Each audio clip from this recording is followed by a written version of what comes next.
it's kind of ridiculous that Kendrick Lamar is the only rapper talking about this stuff. You know, and I mean, you know, we can always say J. Cole a little bit here and there, but that's ridiculous. Like when you think about, and not saying that like guys like Future or Tiger or whoever, these guys, they don't have to say anything. You know what I'm saying? But for the simple fact that Kendrick is the only one talking about this stuff, it's just it's kind of sad. But it's kind of like, okay, you know what? We got the right guy though. If we gonna have the one guy, we do got the right guy. You know, just talking about what's going on around them. You know what I mean? And you know, if it's crazy, yo. If so, say like 30 years from now, you look in the history books, and when I mean like the history of music, and you listen to what's going on, you would just think 2015 was a big party. It was a big slumber fest. Yeah. Future, you know, young Thug, everybody. It was a good time. 2015 was crazy. It was great. Everybody just drinking lean and chilling, and when really that wasn't really the true picture, or not the overall picture, not a social concept. Yeah. So you know, but that's my quick spill on that. Kendrick is my number one as well. Yeah, I'll add to that because that was my number one as well. I mean, everything you guys said is like 100% like the truth about the album. You know, I went into this album a little cynical because I liked his major label debut, but I didn't love it the way everyone else did. So when I went into this one, I waited a little bit to, you know, let the hype die down a little bit. I was like, let me go into this with a clear mind. Yeah. And I mean, this album is the epitome of, he made just an entire body of work. I mean, every album before that I listed was a nice solid piece of work, but this, I mean, he drove it home completely. I mean, you know, just the musicianship that goes into it, you know, the different styles of music. I mean, this album is layered, it's dense. You're not going to get it all on one listen. On top of the fact that it's an 80-minute plus album, especially with the Tupac interview at the end, which I absolutely love. I love Tupac. I loved how he did that.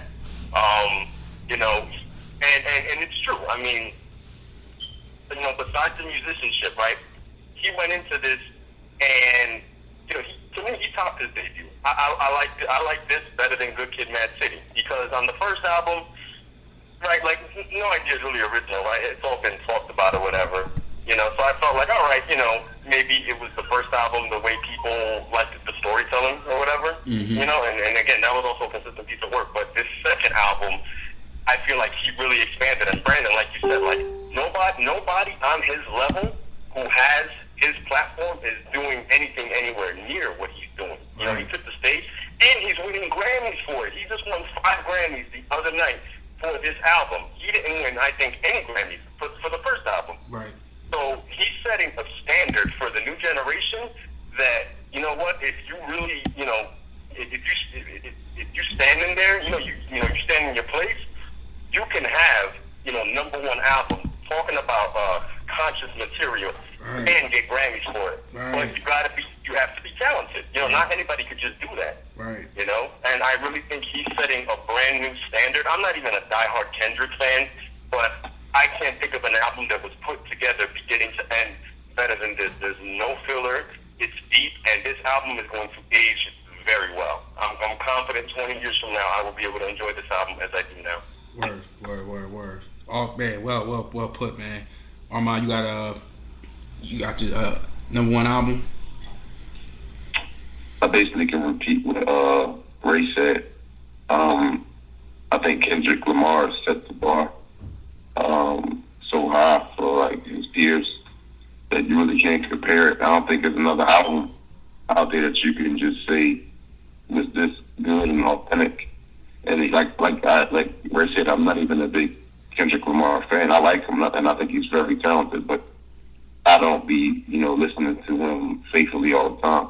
But, you know, my friends listen to him a lot, so, you know, I kind of catch contact and listen to the tracks and listen to the album. And it was tough. I only listened to it like twice, but from what I hear, you know, if he producing that type of music in 2015, man, he gonna shine a lot in the future because that was a good album. So I have to go with Kendrick Lamar. Word. That's a clean sweep of Kendrick Lamar's "To Pimp a Butterfly" for our number one album of 2015. So let's jump into the top artist of 2015. Starting with 3, and we'll work our way down from 2 to 1. Armand, you want to start with your number 3? You said top producers. Top artists for 2015. Top artists for 2015. My number 3 is, I can say, Joey Badass. Okay.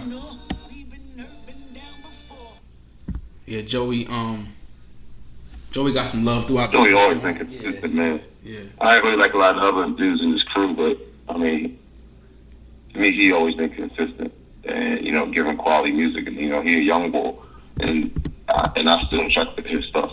So I give him a 3.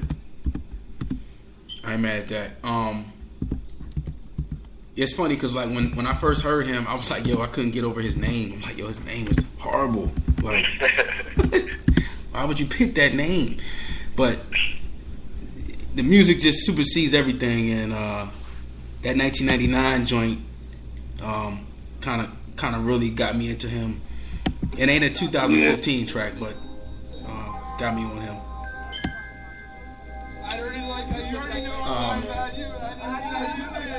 Yeah, so who you got for number 3, man? I'm gonna put somebody out there who I'm not a big fan of, but I say number 3. I'm gonna have to put Drake in there. And that's all. Oh, I can spit my tongue. See, that's the devil. Drake. No, man. 85 lives. But I'm going with Drake. I mean, he came out with a glorified paid mixtape, and within the first week, damn near went gold on it. I respect him as an artist. I'm not a big fan of him, but between that and everything else he's been doing, I mean, look, he was coaching with the All-Star Celebrity team last week on All-Star Weekend. Oh, man. I think he put in work. And as far as artists, as far as his branding is concerned, I can't deny that.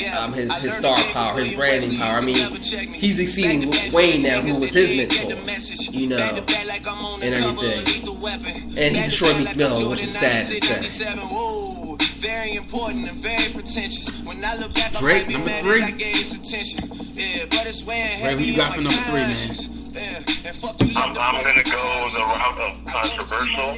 I am not a fan of this person, but if we're being honest about the year 2015, Future, he was all over everything 2015, and I went out my way to ignore him, and he still landed in my ears.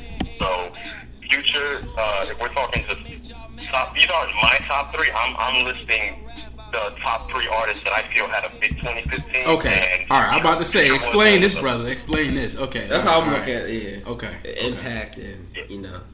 So I'll say Future. Yeah. Because we're talking about like top personal 3, different story. But yeah. Okay. I mean, it's valid arguments, but I mean, they had it.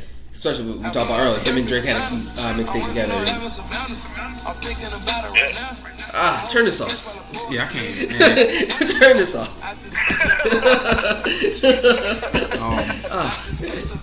I got a good one for y'all, man, because I don't think he's in y'all top 3. But I gotta go with the young OG, top 5 dead or alive, my man Kiss, Jadakiss. Oh, really? Wow. Yeah. Right now, I just want to say thank you. Thank you. Got on top. Yeah. Snuck that one in on y'all, man. He released it late in the year, so it's another reason why I don't think the album got as much as rotation. But Jadakiss is like just as good as he was 10 years ago, if not better, man. His top 5 Dead or Alive album was very good. I think it's his most complete body of work today.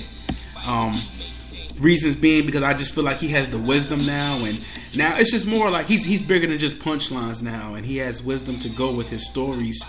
And he's an older statesman now in the game, and he's another one. He's uncompromised his art and what he stands for, and he's showing people that you can keep your foot on the throttle, man. You don't have to go over here, go over there. You could just fit in your lane. You can finesse that until you're gone. And I think Kiss also, if y'all pay attention, so when that Top 5 album came out, he put out this little barbershop documentary, and then after that, Billboard did the top 10, and then you saw ESPN do the top 5 shooting guard, point guard. Yeah. And I'm gonna go out on a whim, and I'm gonna say Jadakiss was the predecessor for all this top 5 stuff. I think that it was marvelous marketing on his point to say, this album is top 5 Dead or Alive.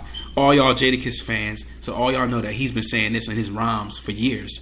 But for anybody, so for anybody to put that out, top 5 Dead or Alive as their album title, and like they're not out the game after that album, like, they pretty much are top 5 Dead or Alive. Because that's basically like putting a sign on your back saying "shoot me." Yeah, you know what I'm saying? Like, but he's un-F-wittable, man. So Kiss is my number 3 for me for 2010.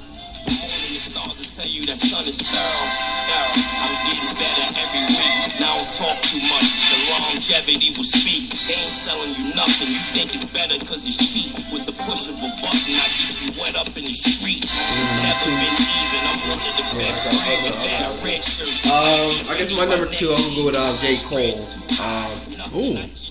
With no album. Well, remember, his album came out towards the end of 2014. Came out in November that year. So, when you look at something he did, a lot of the singles and everything else came out in 2015. Knowing that he had a successful tour, he just had that documentary that was released on HBO for Forest Hills. He also started that Black Friday joint was crazy. Black Friday, him and Kendrick Black versions of it, yeah. And then you look at the strength, what he did as far as even renting out his childhood home to the single mothers for 2 years, rent free. So when you just see certain things that he's been doing, and like I said, it goes back to the shift of more conscious-based music. And you can see not only music, but even how he presents himself now.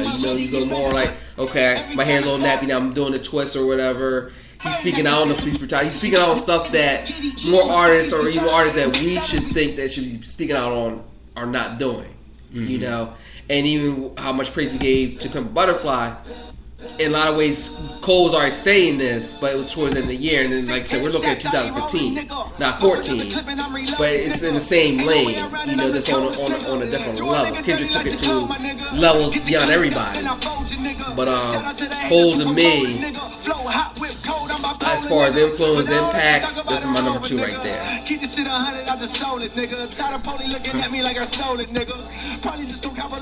Yo, so are they gonna come out with an album together? Or that was just it's a rumor, and it's funny you mentioned that because Odyssey apparently produced a track for them. But they've been talking about this even since when Cole produced High Power track for Kendrick. That was the track that got me into Kendrick. And before Kendrick was like, his voice was like, I don't know if I can really get with all the the voice changes. Yeah. But that was that first track I got into.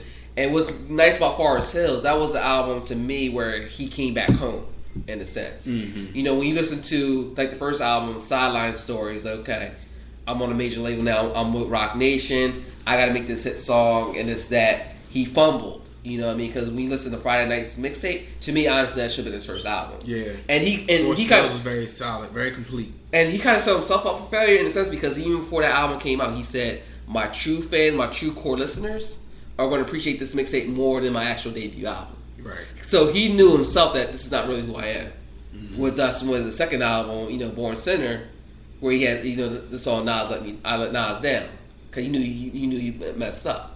So when Forest Hill took me back to Friday Night's Mixtape, took me back to the warm up, the come up, and so forth, to where he was what he was by as an artist, and now you can tell it's like I don't need to play by these games anymore. Right. Because even I'm not on a major label, because that was his last major album for Rock Nation and Columbia. Right. He can go independent if he wants to, and he has the fan support now to do that. So you can already see a shift now. And to me, Drake could already did that years ago. Mm-hmm. And that's one thing I look at Drake like. You already had a following in the sense that you could have really changed. Really, if you really wanted to mess up with the industry, as far as what we know, as far as the standards. If you went independent, this whole game would have flipped upside down because now you really show artists that you don't really need that. You already had a couple artists here and there, but for somebody who didn't even drop a debut album, who's already having number one singles after number one singles.